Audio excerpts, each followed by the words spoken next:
quelqu'un d'autre a un chant à cœur, c'est aussi utile comme ça.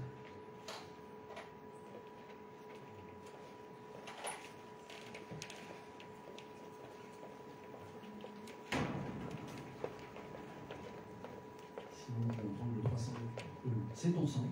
Je trouve le 341. C'est ton sang qui purifie.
Sur son trône, apportant la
Seigneur, nous voulons te dire merci. Merci parce que tu es celui qui nous a préparé une place. Tu es ce Dieu saint, ce Dieu ressuscité, ce Dieu qui nous aime au-delà de ce que nous pouvons comprendre. Nous te prions, Seigneur, de nous parler par ta parole, de permettre, Seigneur, que tu nous remplisses de ton amour, pour que tout le long de cette semaine, nous soyons équipés pour affronter les difficultés que peut-être nous aurons, pour affronter aussi les moments de joie, et pour que nous puissions te rendre reconnaissance comme cela. Oui, parle à notre esprit, Seigneur. Amen.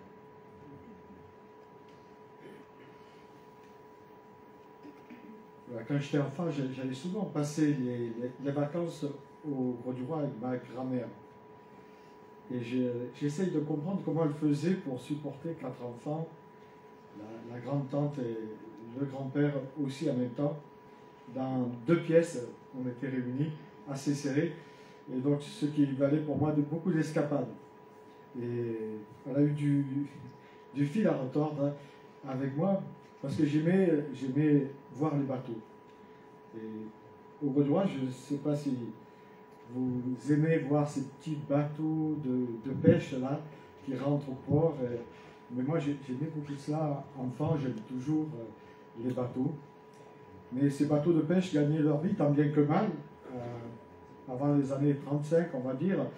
Et puis, dans les années 36, les premiers congés payés apparaissent. Et là, il y a un marin pêcheur qui a une idée géniale qui va être suivie par beaucoup. Il décide d'acquérir une vedette de douane, pas un gros bateau, un petit bateau d'une quarantaine de places.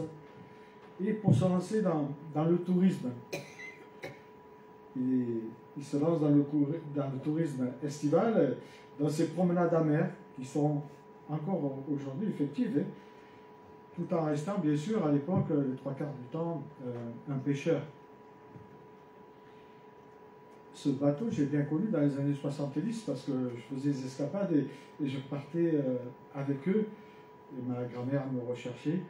Et moi, j'étais sur le bateau avec les pêcheurs. Et ce qui m'avait marqué, c'est quand ils ont changé ce bateau de pêche en justement ce bateau de douane qu'ils avaient acquis, ils ont donné un nom. Un nom qui m'a toujours interpellé, c'était la Providence. Le Providence, il avait écrit. Aujourd'hui, il existe toujours le bateau de ces pêcheurs, mais c'est un autre bateau. Ils l'ont changé à un prestigieux catamaran qui s'appelle toujours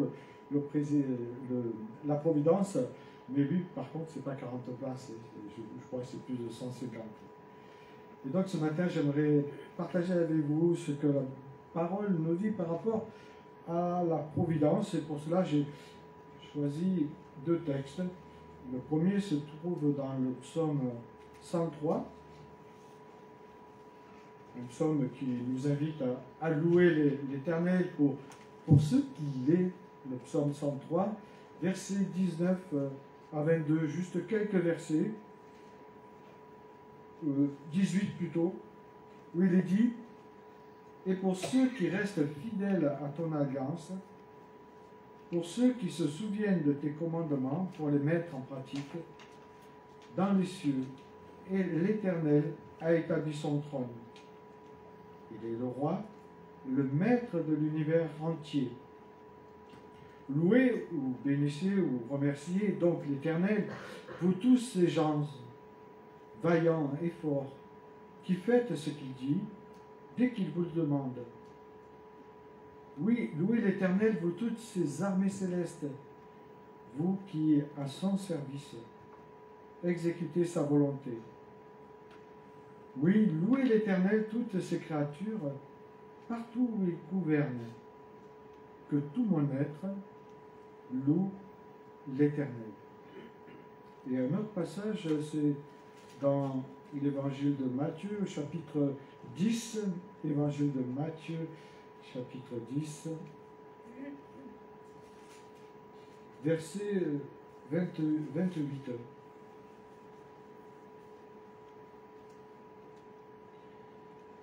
C'est Jésus qui annonce cela à ses disciples, qui, tout en voyant ce qui se passait autour d'eux, étaient dans une certaine peur. Et Jésus leur dit, ne craignez donc pas ceux qui peuvent tuer le corps, mais qui n'ont pas le pouvoir de faire mourir l'âme. Craignez plutôt celui qui peut vous faire périr corps et âme dans l'enfer. Ne vend-on pas une paire de moineaux pour un sou? Et pourtant, pas un seul d'entre eux ne tombe à terre sans le consentement de votre Père. Quant à vous, même les cheveux de votre tête sont tous comptés. N'ayez donc aucune crainte, car vous avez plus de valeur que toute une volée de moineaux. Voilà, qu'est-ce que la providence? Quelle connotation ça a pour nous, à notre esprit, quand on parle de la providence? Alors, pour les plus jeunes, c'est un mot qui peut paraître un peu ringard, et même dans nos milieux évangéliques, on peut trouver ce mot un peu vieillot, quoi. Même, il me semble que ce mot a disparu de notre vocabulaire chrétien. Le mot providence semble avoir disparu au fil des années dans cette société où on a l'impression qu'on peut tout contrôler, tout gérer. Mais qu'est-ce que signifie pour vous le mot providence? C'est une question. Hein? Qu'est-ce que ça signifie pour vous le mot providence?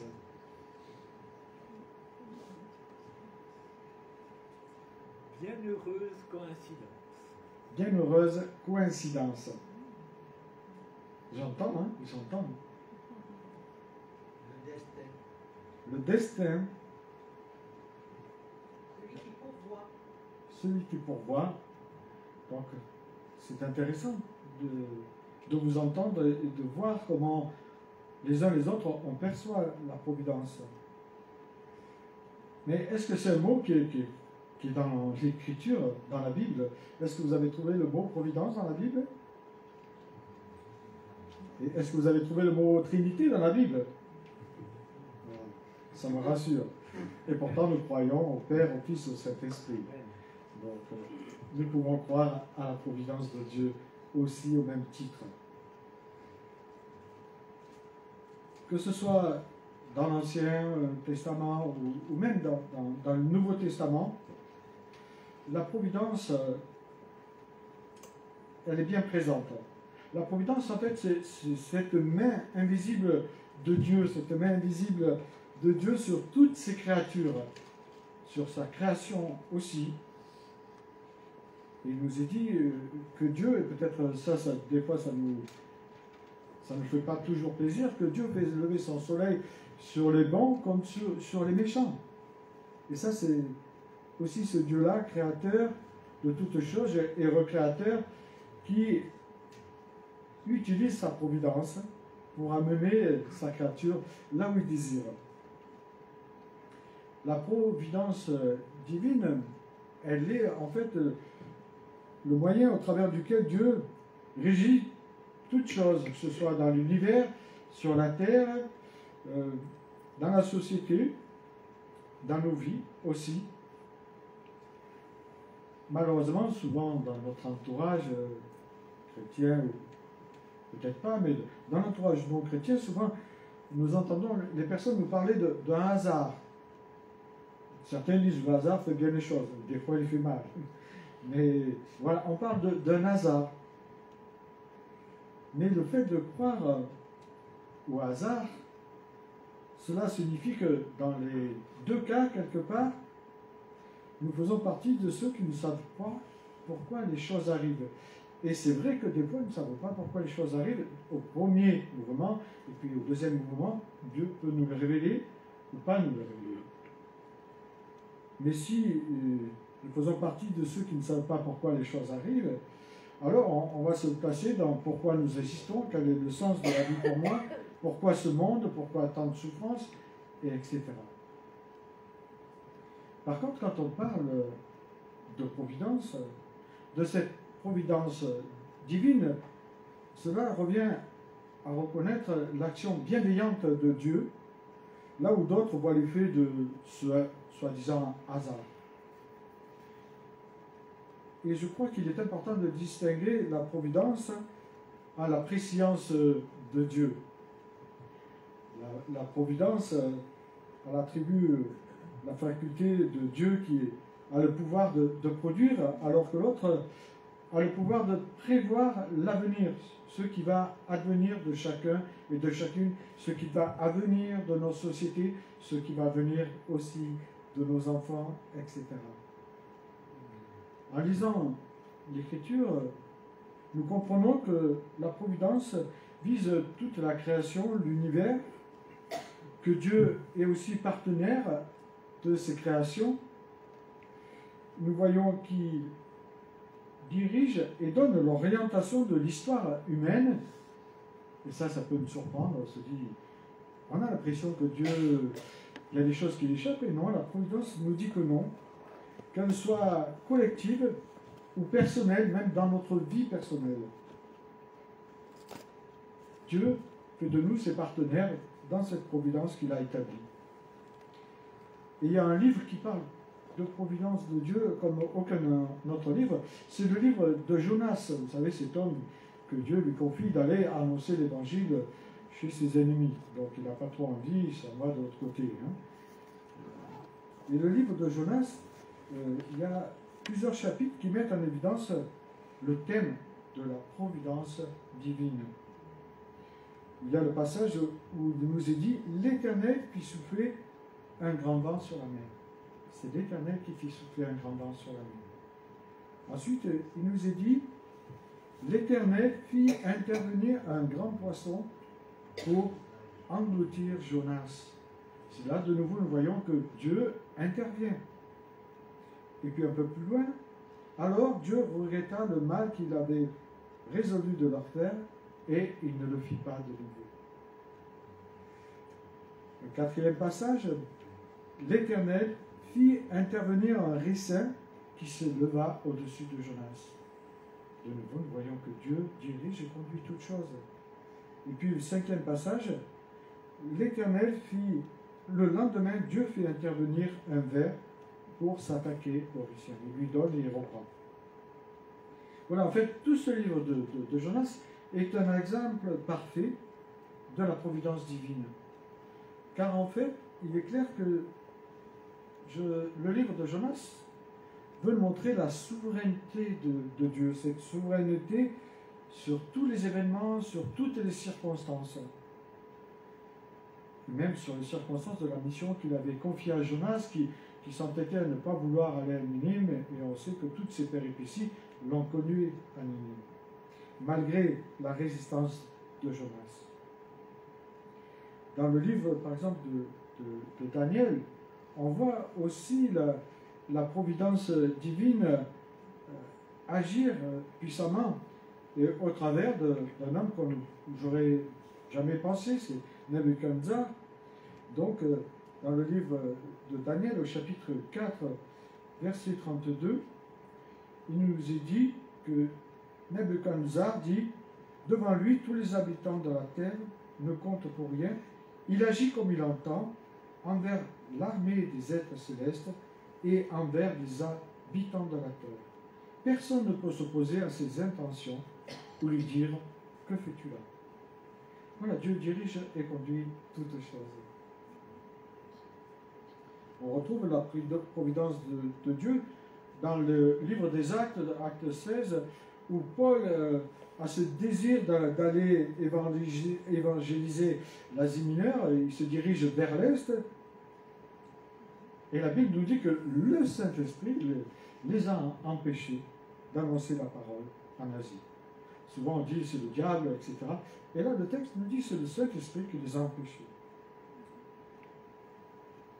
Ensuite, il voulait se rendre vers l'ouest, en Bithynie, mais nous il dit encore que l'Esprit de Dieu les a également empêchés d'aller là où ils voulaient. Parce que Dieu avait un désir très clair. Et c'est pour cela qu'il fermait des portes et parfois il les ouvrait aussi. Mais il montre sa souveraineté dans tout ça. Il y a ce proverbe qui dit « Le cœur de l'homme peut méditer, mais sa voix, mais l'Éternel, c'est lui qui dirige ses pas. » Donc ça signifie qu'on peut se tracer un chemin, se fixer des projets même, mais c'est le Seigneur qui en assure la marche. C'est lui qui va permettre qu'on arrive, qu'on parte du point A et qu'on aille au point B. Un autre passage, dans une autre version plutôt, celle de Joachim, il est dit « Le cœur de l'homme pense sa route. Mais Yahvé Adonai dirige ses pas. » On pourrait dire en fait que l'homme propose, nous proposons des choses, mais Dieu dispose quand même. Il dispose de toutes choses. Et il peut fermer des portes, ou ouvrir des portes là où on peut l'imaginer. Même si on sait que Dieu est providentiel, parfois il nous arrive de poser ces questions. Pourquoi m'arrive-t-il cela?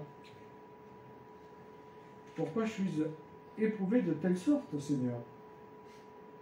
Pourquoi les événements de ma vie se déroulent de telle manière? C'est pas juste.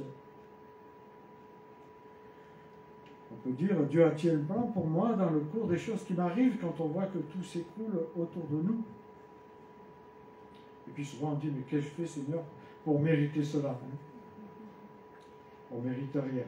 La Bible nous dit. Dieu nous dit qu'on ne mérite rien. Il nous a tout donné par sa grâce. Mais tout cela, ce sont des questions qui sont légitimes pour nous, en tant qu'êtres humains, des questions que nous pouvons nous poser quand nous sommes dans un tunnel, quand nous sommes tourmentés, quand nous sommes frappés par diverses épreuves, ou la maladie par exemple. Parfois, cette main invisible de Dieu, nous aimerions la voir agir autrement dans notre vie, selon nos désirs, selon nos plans. Mais ça ne se passe pas comme cela. Et pour le dire, il y a ce texte de l'écriture de la Genèse, qui est un texte très long, de la vie de Joseph. Joseph, qui a dû penser qu'on l'a vendu comme... Qu'est-ce qu'il a dû penser quand on l'a vendu comme esclave en Égypte? Lui qui avait reçu ce rêve qu'il allait s'élever au-dessus des autres. Quand il a dû se retrouver là, il a dû se dire, mon rêve, c'était vraiment un rêve. Ce n'était pas une vision de Dieu. Et qu'est-ce qu'il a dû penser quand il a été emprisonné innocemment, hein? Et il n'est pas resté 1 an, il n'est pas resté 2 ans emprisonné, il n'est pas resté 6 ans, il est resté 13 ans emprisonné. 13 ans. Pendant 13 ans, on a le temps de penser. Mais finalement, quand on regarde son histoire, on comprend que Dieu avait un plan pour Joseph. C'est ce que moi j'en tire comme conclusion. On peut s'imaginer qu'il n'aurait jamais pu être au service de Potiphar s'il n'avait pas été vendu par ses propres frères. Et oui. Il n'aurait pas pu interpréter les rêves des fonctionnaires sans avoir jeté en prison. Il n'aurait pas pu être à la tête de l'Égypte sans avoir interprété les rêves de Pharaon, etc. Donc on voit que Dieu avait un plan. Et justement, quand Joseph se retrouve devant ses frères, il ne passe pas l'éponge au départ, hein, il a du mal à avaler tout ce qui est arrivé, même si il va dire que cela, c'était le plan prévu pour Dieu. Il affirme à la fois la culpabilité de ses frères, mais aussi la providence de Dieu à travers eux, dans Genèse 45, au verset 5. Il leur dit, parce que ses frères ont peur qu'il les tue, il leur dit, maintenant ne vous affligez pas, ne soyez pas fâchés de m'avoir vendu pour être conduit ici, car c'est pour sauver la vie, pour vous sauver la vie, que Dieu m'a envoyé devant vous. Wow. Je trouve que vraiment Joseph avait un courage extrême pour dire cela à ses frères. En fait, lui, il voit dans cette toile d'araignée qui était tissée dans sa vie, il voit le point final. C'était que Dieu sauve sa famille, mais que Dieu sauve aussi une partie des gens qui allaient connaître la famine. Et c'est aussi pour son peuple que Dieu l'a envoyé. Il avait complètement et parfaitement compris le plan de Dieu pour lui, mais aussi pour Israël. Dieu avait tout prévu dans son plan. Il avait prévu de prendre soin de ce peuple d'Israël. Il leur dit, comme il nous dit à nous, chaque fois que ça ne va pas, ne crains rien, petit troupeau, je suis avec toi. C'est la même chose pour l'incarnation de Dieu. On voit qu'il a conduit l'histoire en mettant chaque élément et chaque circonstance en place pour la venue de son Fils. On voit que l'Évangile a été proclamé à un moment où les routes romaines étaient construites, ce qui a permis une facilité et une expansion de l'Évangile avec une rapidité extrême.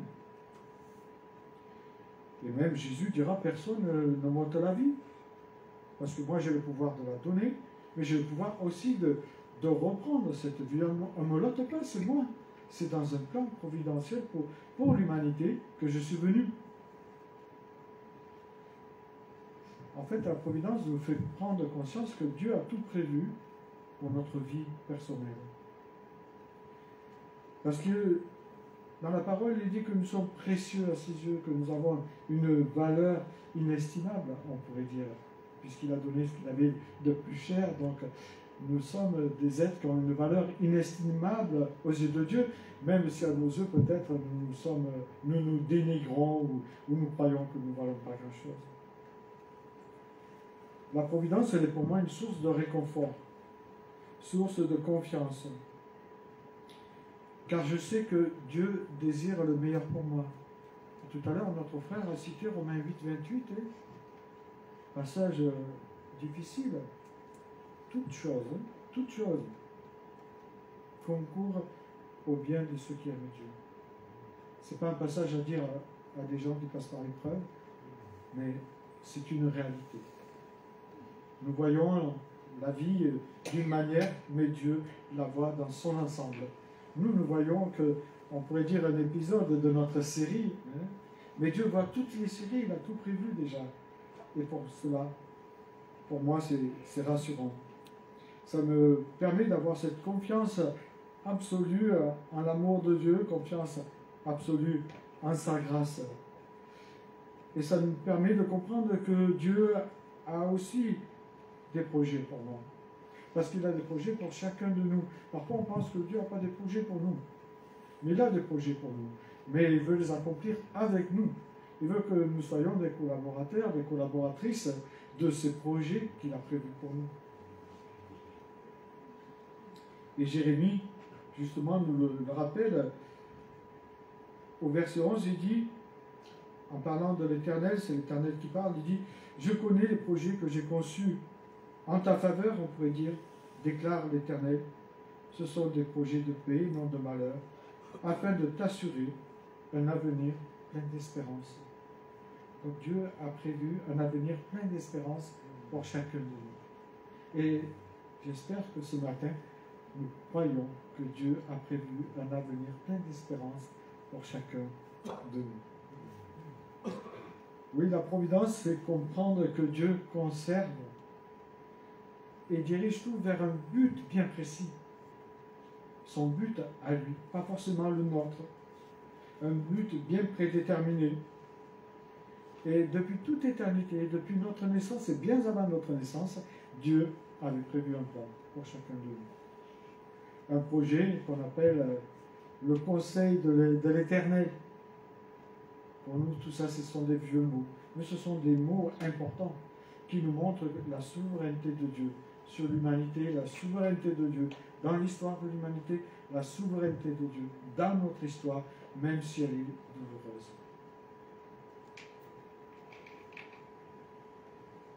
Même si peut-être tu ne comprends pas toutes les circonstances de ta vie, Dieu te dit, prends courage, Sois réconforté par moi. Fais-lui confiance, parce qu'il est un Dieu puissant qui tient toutes choses entre ses mains. Et il les dirige vers ce but s'est fixé pour toi, pour moi, pour nous, pour son Église. Il te dit, sois rassuré, parce qu'il t'aime plus que tu ne peux l'imaginer. L'apôtre Paul parlera de cet amour insondable de Dieu dans Éphésiens 3,18. Il parlera de l'auteur, de la profondeur, de la largeur et de la longueur de son amour, pour nous dire que cet amour, on ne peut pas le mesurer. Alors, Dieu nous dit, sois rassuré, parce que je t'aime. N'aie pas peur. N'aie pas peur de l'avenir. Je m'occupe des moindres détails de ta vie.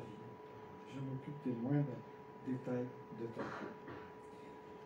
Dieu a mis sa main souveraine sur nous. Il est venu nous chercher. Et il va nous conduire jusqu'à la maison du Père. Parce que nous avons vraiment de la valeur à ses yeux. Et il est celui qui fait lever son soleil sur les bons et les méchants.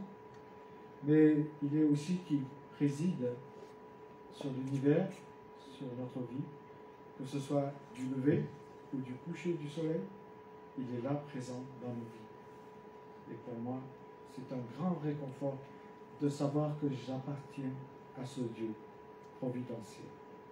Je vous invite à prier. Seigneur notre Père, merci parce que tu nous rassures.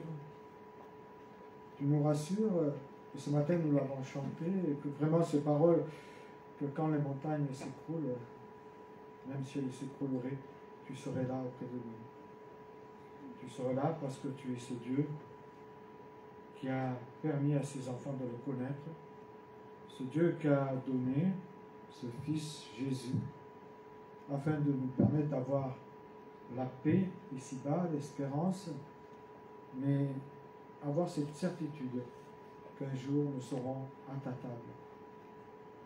Merci Seigneur pour cet amour qui peut nous paraître parfois étrange quand les choses ne se déroulent pas comme il nous semblerait bon. Merci parce que même les épreuves de la vie, Seigneur, si elles sont douloureuses et parfois révoltantes pour nous, nous croyons que derrière ces épreuves, toi tu as un plan bien précis. Et je veux te faire confiance pour toute ma vie.